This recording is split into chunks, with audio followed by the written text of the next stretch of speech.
하나님 말씀 누가복음 3장 15절부터 22절까지 말씀.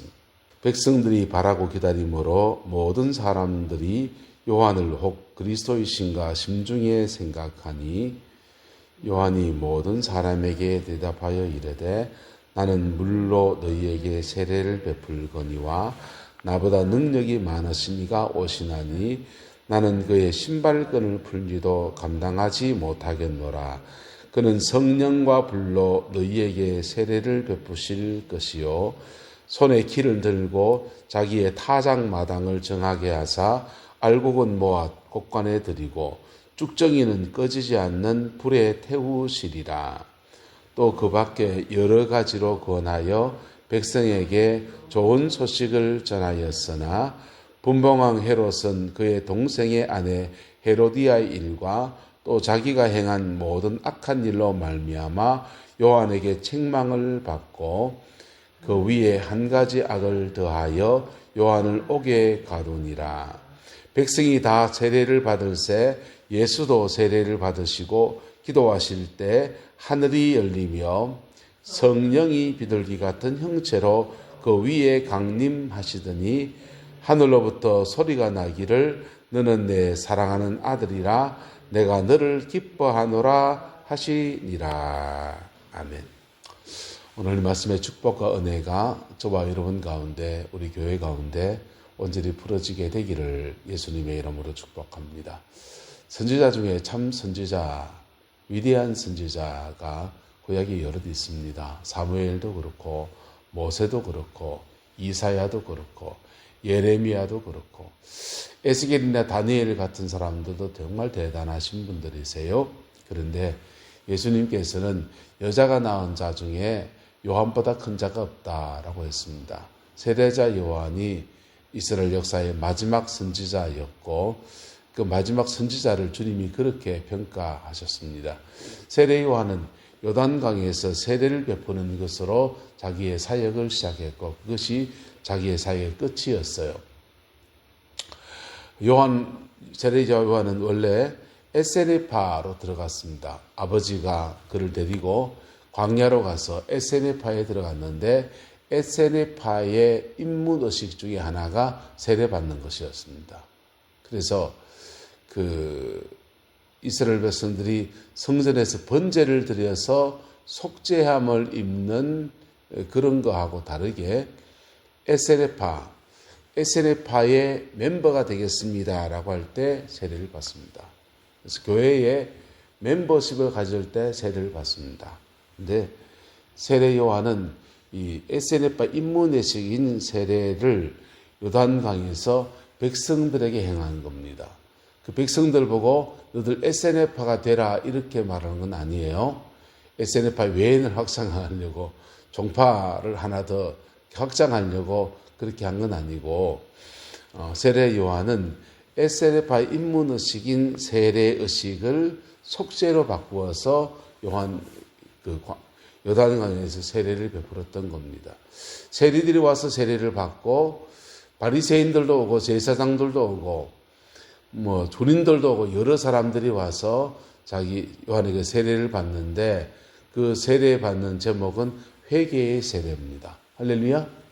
오늘날 교회에서 세례를 행하는 것은 회개의 세례의 의미를 뛰어넘는 더 다른 의미들을 담았습니다. 물에 들어가는 나는 죽고 옛사람은 죽고 따라합시다. 옛사람은 죽고 예수 안에서 나는 새롭게 삽니다. 그래서 물속에 들어간 사람은 죽고 물에서 나온 사람은 살아난 것에 대한 고백으로서 세례를 받는 거예요. 이게 첫 번째 신앙의 고백으로 세례를 받는 겁니다. 두 번째는 정결입니다. 물로 씻어 깨끗게 하시는 그 은혜에 참여하는 것이죠. 세 번째 의미는 교회의 멤버십을 갖는 것입니다. 그리스도의 몸의 공동체 안에 교회 공동체 멤버십으로서 내가 이 교회 교인으로서의 의무와 권리와 이 모든 것 안에 동참하겠습니다. 이런 의미를 갖고 있습니다. 어쨌든 지금 세례를 그렇게 베풀고 있는데 세례 요한의 세례는 요단강에서 회개에 초점을 둔 것이었습니다. 회개하고 그 사람들을 에세네파 성도를 만들어서 바리새파 사두개파가 있는 그 종파 종교전쟁 안에 우리도 뛰어들어서 SNF파도 이제 기지개를 펴겠다 이런 거 아니었습니다. 정말 회개하고 새롭게 살아야 된다. 그래서 예수님을 맞이할 수 있는 메시아의 오실 길을 예비할 수 있는 은혜의 역사에 그렇게 나아가야 된다. 이렇게 선포하고 회개의 세례를 베풀었던 겁니다. 할렐루야. 그리고는 이렇게 말합니다. 그 백성들이 회개의 세를 베풀고 그 하시는 모든 은행 심사 안에서 훌륭하시니까 백성들이 말합니다. 모든 사람들이 요한을 혹 누구인가? 그리스도신가 심중에 생각했다 했습니다. 모든 사람들이 그랬어요. 그만큼 세례 요한의 행동 거지나 은행 심사나 모든 것이 반듯했다는 것입니다. 오히려 예수님 왔을 때는 예수님이 그리스도이신가 라고 생각하는 사람들은 그 예수님에게 은혜를 입은 사람들, 종교의 주류였던 바리새파와 서두개파는 오지도 않았습니다. 근데 세례 요한이 오히려 그리스도이신가 심중에 생각했다라고 하는 그런 대상이었다는 것입니다. 그런데 요한은 그에 대해서 단호하게 말합니다. 모든 사람에게 대답하여 이르되 나는 물로 너희에게 세례를 베풀거니와 나보다 능력이 많으신 이가 오시나니 나는 그의 신발끈을 풀지도 감당하지 못하겠노라. 이 당시 사회에서 신발은 끈이 달려 있습니다. 건조한 땅이고 그래서 주로 샌들을 신었어요. 그 샌들 신끈을 이렇게 메고 풀고 그 종이 하는 겁니다. 그 종이 하는 건데 그것도 나는 그분의 종되는 것도 감당치 못하겠다. 그리고 그분은 성령과 불로 너희에게 뭐 할 것이다? 세례를 베풀 것이다. 자, 예수님 세례 요한은 물로 세례를 베풀겠지만은 예수님 오셔서 성령과 불로 세례를 베풀 것이다 라고 말했습니다. 예수님이 불세례 줬습니까? 안 줬습니다.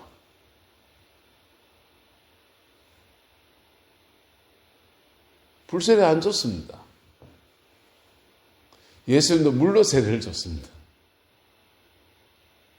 여기에 세례 요한의 딜레마가 생겼습니다. 나는 물로 세례를 베푸는 이거 하면 길을 다 만들어 놓으면 메시아 그분 예수 그리스도가 오셔서 불로 세례를 주면서 이스라엘 나라가 회복되리라는 그 소망과 비전 속에서 그 길을 걸었는데 예수님 오셔서 물로 세례를 주거든요. 예수님 왜 물로 세례 줍니까? 요한은 불로 세례를 준다 했는데. 첫 번째는 아직 때가 되지 않았기 때문입니다. 예수님이 죽으시고 부활하셔서 인류의 모든 죄를 도말하시고 난 뒤에 그때 성령의 불이 떨어졌습니다. 할렐루야. 두 번째는 따라합시다. 수준이 안 돼서. 옛날에 장우석 목사님한테 그렇게 영성훈련 받을 때 그때 수원에 무슨 교회인지 이름 까먹었네요.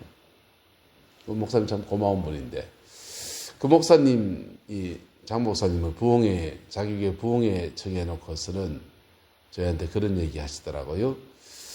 장 목사님 부흥회 하는 교회를 가보니까 그 교회들은 장 목사님 부흥회가 첫 발을 딛는 것이더라. 자기는 더 준비시켜서 장 목사님 부흥회가 우리 교회가 날아오르는 때로 가였으면 좋겠다. 그래 말씀하시더라고요. 그 말을 저 무슨 말인지 이해를 잘 못했습니다. 네, 목회를 하면서 교회를 좀 섬겨가면서 그 말을 이해해요. 교인들이 은혜의 첫 발을 딛는 고비에서 그분이 사용될 수도 있고 영적인 어떤 고지를 넘었을 때 고비를 넘어가야 되거든요. 그 고비를 넘어서는데 그분이 사용될 수도 있는 것이지요. 전라도 목포에 집회를 갔을 때도 그렇게 얘기하시더라고요. 거기 목회자 모임이 있더만요. 영성 목회자 모임이 있는데 그 모임 멤버들이 그러더라고요. 자기들끼리 열심히 기도하면서 그래 가다가 이 벽에 부딪히더라고요. 이 벽을 뚫고 넘어가야 되는데 우리 속에서 이걸 뚫고 넘어가는 사람이 일어나든지 아니면 외부에서 이걸 뚫어줄 사람이 오시든지 그래서 장호석 목사님 청에서 집회를 하고 있습니다. 조기는 잘 얻어먹었는데 그렇습니까? 그랬습니다. 근데 목회를 해가면서 이거 느낍니다. 세례 요한은 물로 세례를 베풀었습니다. 예수님도 물로 세례를 베풀었습니다. 심지어 예수님 본인이 직접 준 게 아니라 제자들이 줬습니다. 왜 그렇습니까? 성령과 불로 세례받을 사람이 준비되지 않을 때 주님은 물로 세례를 베푸시는 거예요. 오늘날에도 성령님이 다 풀어져 있습니다. 오순절의 성령은 이미 강림하셨고 우리가 회개하고 자복하고 나갈 때 우리 속에 충만하게 불로 임하십니다. 할렐루야. 성령도 불로 임하셨다가 물로 임하셨다가 비둘기같이 마시면서 우리 속에서 깊은 은혜의 세계들을 그렇게 풀어가십니다. 그런데 하지만 우리가 신앙의 수준이 안 되고 하나님 앞에 그걸 받을 그릇이 안 될 때 이게 지식의 문제가 아니에요. 하나님 앞에 겸비한 삶의 태도의 문제입니다. 그렇지 않을 때 주님은 차근차근 물로 세례를 주시는 일을 교회 안에서 다시 시작하십니다. 1907년에 장대연교에서 큰 부흥이 일어났습니다. 그 부흥이 일어날 때 그 감리교 선교사, 하디 선교사 이런 분들이 원산에서 그 부흥운동을 시작했는데요. 그 부흥운동을 시작할 때 그분들은 조선이 각성하여 대각성하고 회개하고 각성하고 이걸 하려고 한 게 아니었어요. 그들은 미국의 아주자의 거리에서 1905년도에 흑인 목사 사무엘 시무어를 통해서 성령의 불이 떨어진 얘기를 들었거든요. 그래서 안전병이 일어나고 장애인이 막 치유가 돼 일어나면서 놀라운 표적과 기사가 그게 일어나고 그게 성결운동, 성결교 운동이 되다가 급기야 오순절 교단이라고 하는 교단이 하나 만들어진 운동이 되었는데 그 얘기 들었습니다. 그래서 그 부흥을 우리에게도 달라고 그 부흥이 05년도에 아주자의 거리에 일어나고 인도에 1906년도에 일어났습니다.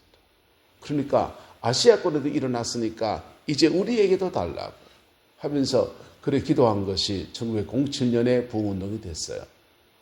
그들이 꿈꾼 것은 성령과 불로 하나님이 땅을 세례 주셔서 놀라운 이적과 기사와 표적과 이런 것들이 일어나기를 그래서 전도가 더 강력하게 일어나게 되기를 소망하는 것이었습니다. 전도하기 힘들거든요. 유교가 판치고 있는 그 시대 안에서 복음 전하기 힘들었거든요. 불교의 득세 안에서 복음 전하기 힘들었거든요.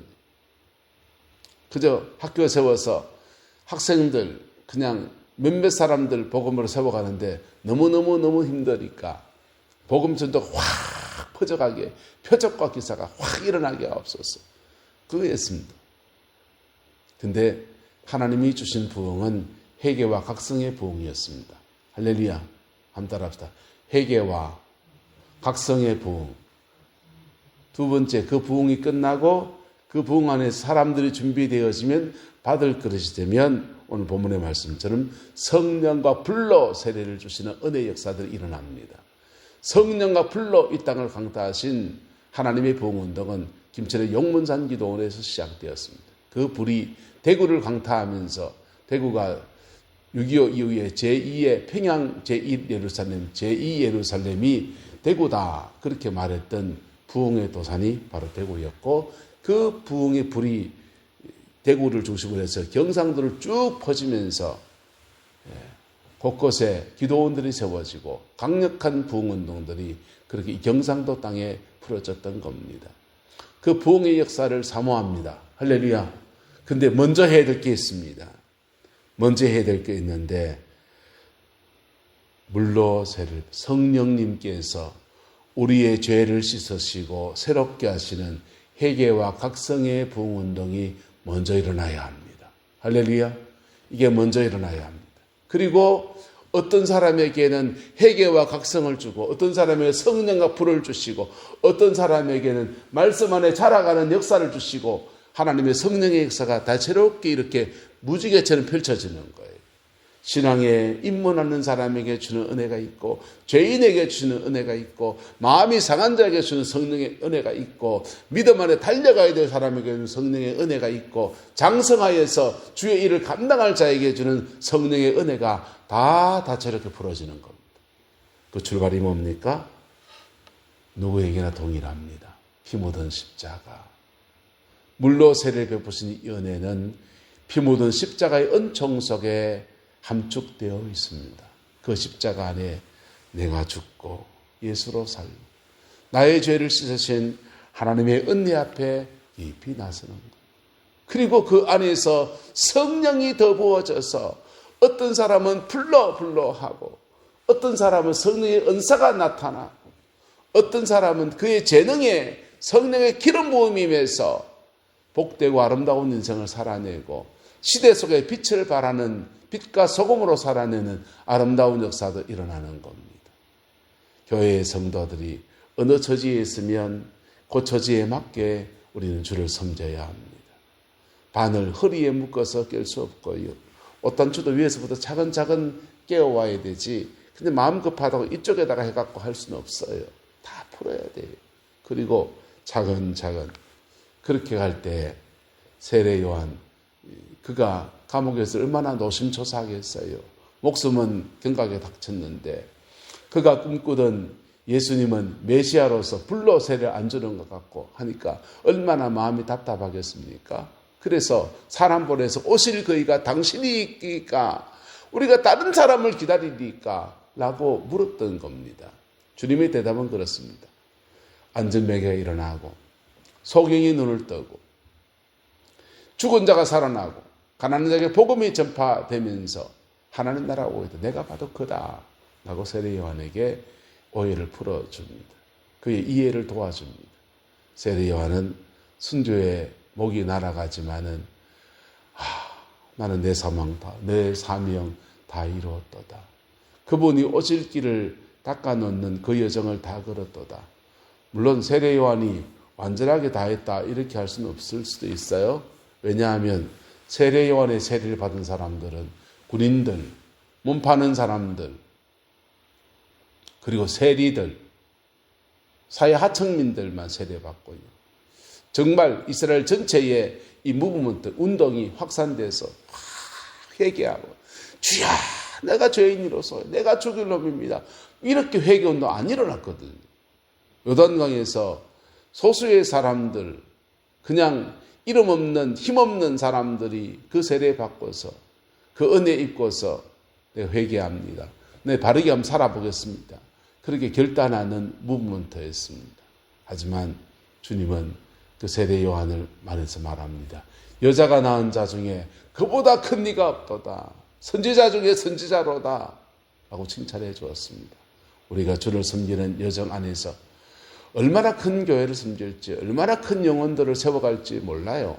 하지만 내게 준 영혼들 속에서 차근차근 주님의 임들을 감당해가는 은혜가 있게 되기를 예수 이름으로 축복하고 소망합니다.